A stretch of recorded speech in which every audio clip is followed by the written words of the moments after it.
After that, then we'll go ahead and then Shane, you'll follow this presentation. Good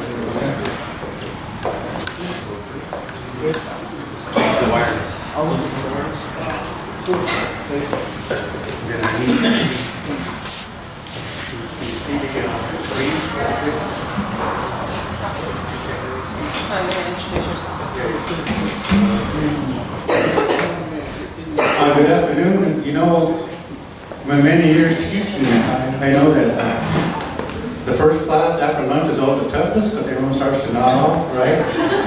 and then after the break, people kind of want to wake up.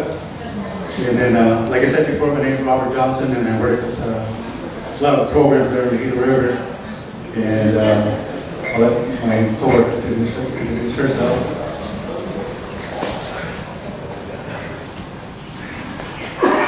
Gosh, I'm gonna Lorena. Man ki skiki shava baki amjit.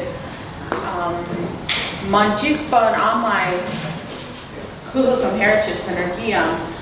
Man mashjam amai Grand Canyon University. Man tobai humako bo jugik Gavin Hendrix. Like I said, good afternoon. My name is Lorena, and I work for the Huhugam Heritage Center. I'm the language technician, and I attend Grand Canyon University, where I'm studying into the medical field. So, and I have a 2-year-old son who is Gavin. So, so that's about me. Okay, we're going to be talking about one of our, the water settlement in 2004. We have a lot of things that have been benefiting our tribe.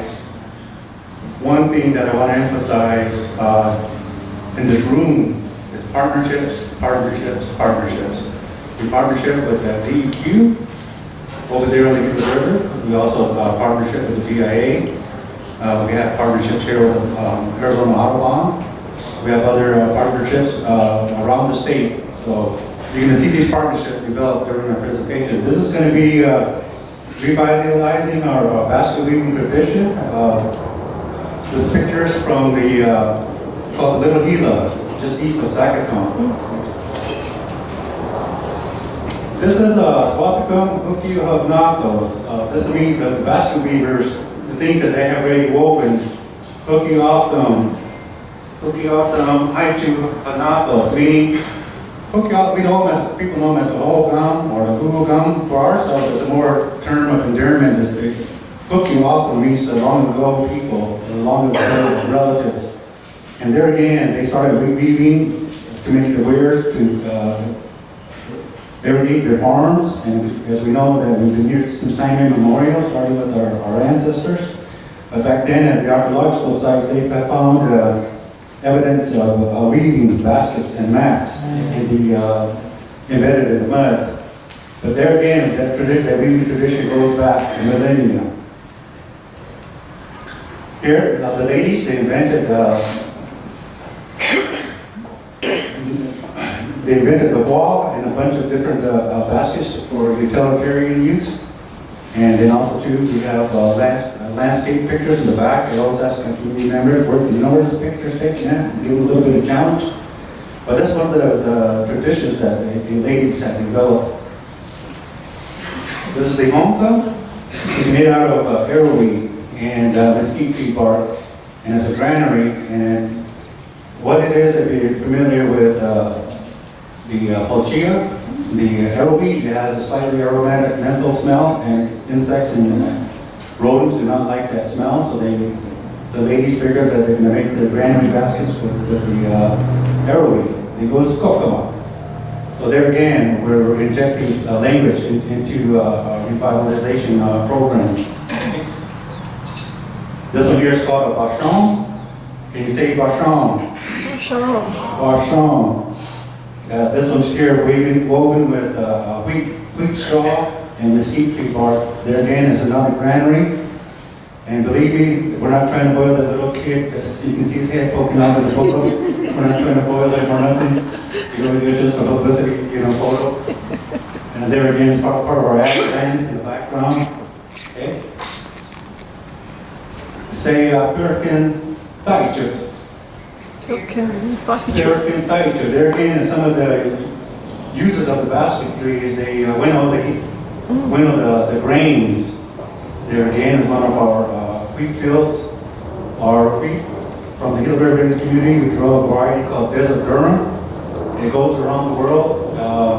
China and Italy are our largest buyers, and the rest goes to smaller markets. And if you go into any grocery store or any specialty place, and if it says Desert Durum or Durum wheat, chances are it came from the Gila River, one of our major cash crops. Here goes a hot Purican. Say that. Hot Purican. That means, well, this young lady doing this, she's parching the wheat. You put a piece of small coal in there, and you gotta be quick, and you gotta parch the kernels of wheat to roast them, and then after that they'll be ground into chili, and then they use that to mix it, what they call pinole.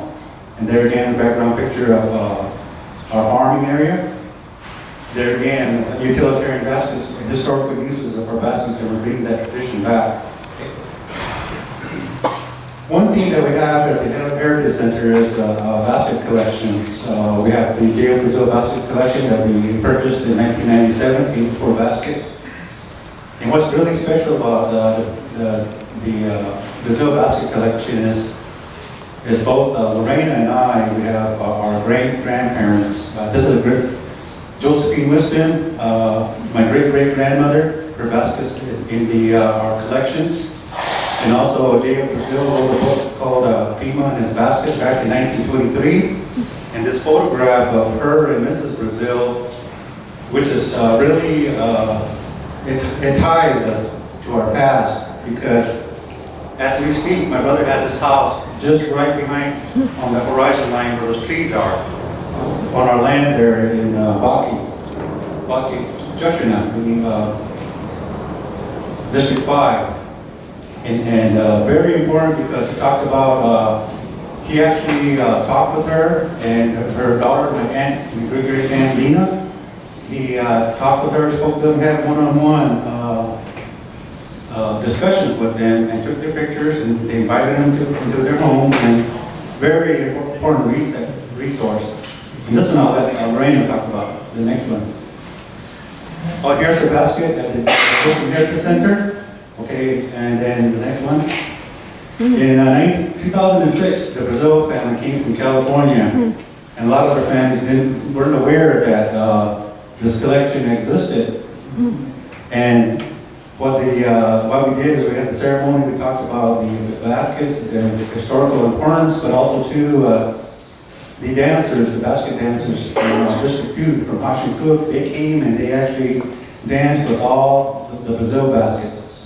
Airing them out, if you will, or giving life back into them, both ways. The elders, that both those ancient baskets were cradled by the younger generations. That's very historical. And I'll let Lorena talk about the next slide. So this slide basically is representing on my side of the family. She is my great-great-grandmother, Isabel Johns, and she is known as the master weaver of Gila River Indian community. She basically was the first one to design this squash blossom. So the squash blossom design is basically a design that represents our family. And so she started off, and as you can see, from a 4-point to 6 to a 7, and she just kept going on. And from there, her last basket was a 12-point squash blossom. And from what my great-grandmother, Arlene, her daughter, was telling me, my grandfather. My grandfather was actually telling me that his mom was doing everything in her power to to design these baskets and to provide for our family and to survive on a day-to-day basis. So my great-great-grandmother would go along the river and pick out the willow, the cocktail, and she would be planting her devil's claw. So, and she would literally finish her baskets within like a day. And so she would basically weave from early morning to evening. So she took a lot of time into her work and a lot of heart into the baskets that she had created, and it went down from her to the next generation of our family. So it's going down the line, and it's all, and of course I'm the next generation. So so with that said, my grandma, my family, we all come from District 5, also known as Vatho. So it's along I-10, so also known as Casablanca. So that's where my family comes from. But these are the baskets that she had created, and of course, those are her grandchildren. And this is the 12 point. This is the very last basket that she woven. So, and all her basket collections are at the Huhugam Heritage Center. When I first walked into the collection side of the museum, I ended up catching this basket that caught my eye. And I never realized how traditional and how sacred it is to our family, and how strong of a weaver that my great-great-grandmother was. She was not just a master, she was a woman who carried on our traditions. She was the one that carried our family stronger than ever. Of course, a woman is the one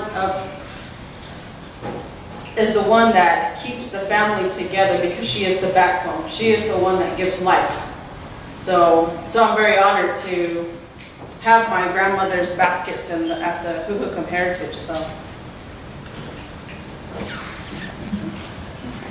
Okay, now, like I said, partnerships, and grants. Say it over and over like a parrot, because you got to get that ingrained into your soul. You got to get it ingrained into your aura, because like Ms. Chichini, what she said together, today is now. And so we got an IMLS grant for basketry revitalization, and we also partnered with a tribal education department, and we had our first class in 2014. And here some of the students are looking at some of the J.F. Brazil basket collections because they're studying designs. Remember, these are students that have no idea how to even weave a basket, no idea how to use a knife or a doll, or even fathom a design. So this is all introductory. Never touched a basket. Now they're finally looking at it firsthand. And then here again, partnerships. This kind of looks familiar, don't it? Huh? So again, since we didn't have any basketry resources on the river that was safe from quality or insecticide or fertilizer that's tailwater, we came here to Audubon with our partnerships with our IMS grant, and we partnered with Audubon, and some of the ladies came here and they harvested the willow and the cattails. And I believe tomorrow or maybe Saturday, I think it is maybe Saturday or Sunday, they're coming here again to Willow to harvest some of the willows here from the riparian area, and still turning for the cattail, but for sure the willow. This one here is Anna Lopez, one of our students. There again, we try to get the younger generations involved in the class. Very attentive.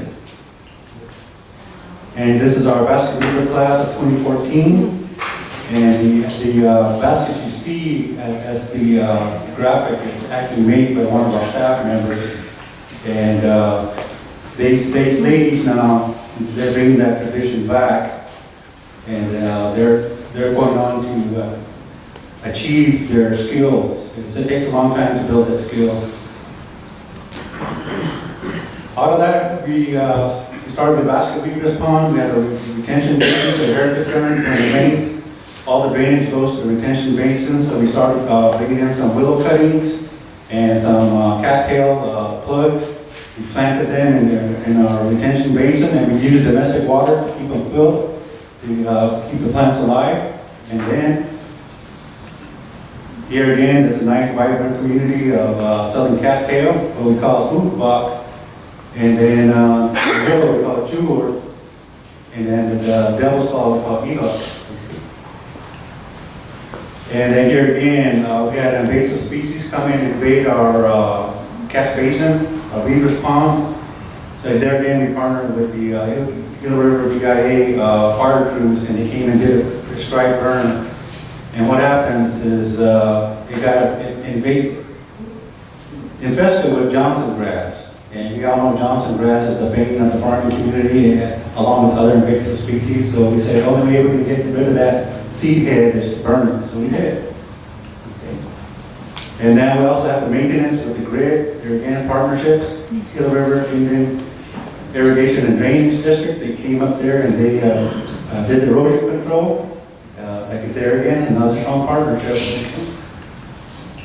Basin. This I just took yesterday. Here, we had a control burn. We put water in the pond. Here we're getting the Ethnobotanical Regeneration. You see the willow coming to life, and then you also see the tiny cattails that are re-emerging from the winter dormancy. Okay. And here's our class. We had our first class last week. We'll go on for 11 more weeks. And it's our second class for second generation of weavers.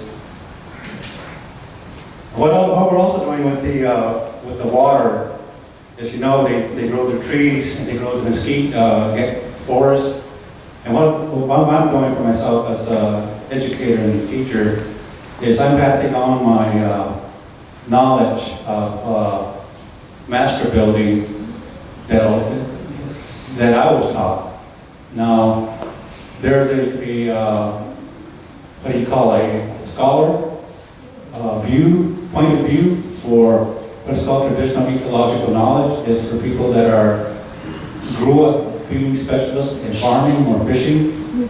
For myself, I have over 50 years of traditional ecological knowledge, and that's like going to school for 50 years and learning hands-on from your mentors.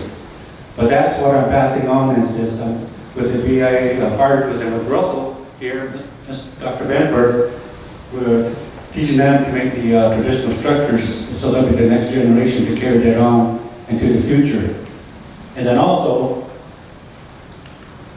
we built these ramadas for the Eagle Nestwatch program that we have in the urban community for the bird watchers to come and sit under the shade arbor, the Vatho, and keep an eye on those nests because we don't want anybody messing with those eagles, especially when they're mating and when they're raising their young, and when the young are fledged and they leave the site. But there again, it's all based on water. Here again, it's the managed aquifer recharge, site number 5. You heard Dr. DeYoung talk about that. Myself, I'm the spearhead on that project for the signage and the trail system, and Lorena's here at the head gate, and we're going to get busy on that. And the next one is here's a schematic that you saw before with David. And there again, the water inlet at the bottom, the 10-year water settlement so far. It's going to be 14 years coming up in December. But all that it was made necessary with the water settlement, with our annual acreage feet of water. So we're doing a lot of positive things. A lot of these things can be happening on your community. Like I said, partnership. Reach out locally, reach out regionally, but it's going to be possible. And then this last slide is over in the District 7 Peaposh wetlands. As we speak, the Gila River is flowing. It comes out a little bit west of St. John's, comes to the surface. And at this site, and Charles will get more in depth into this project that he manages.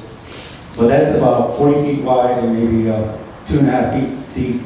And then that's like Mr. DeYoung said, Dr. DeYoung, we have the Australia mountains, and then you have the South mountains, and they lead underground, it forces that water up.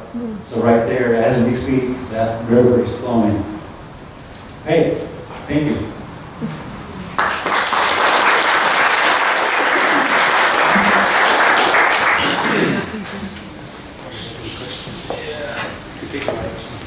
Do we have any questions in the group?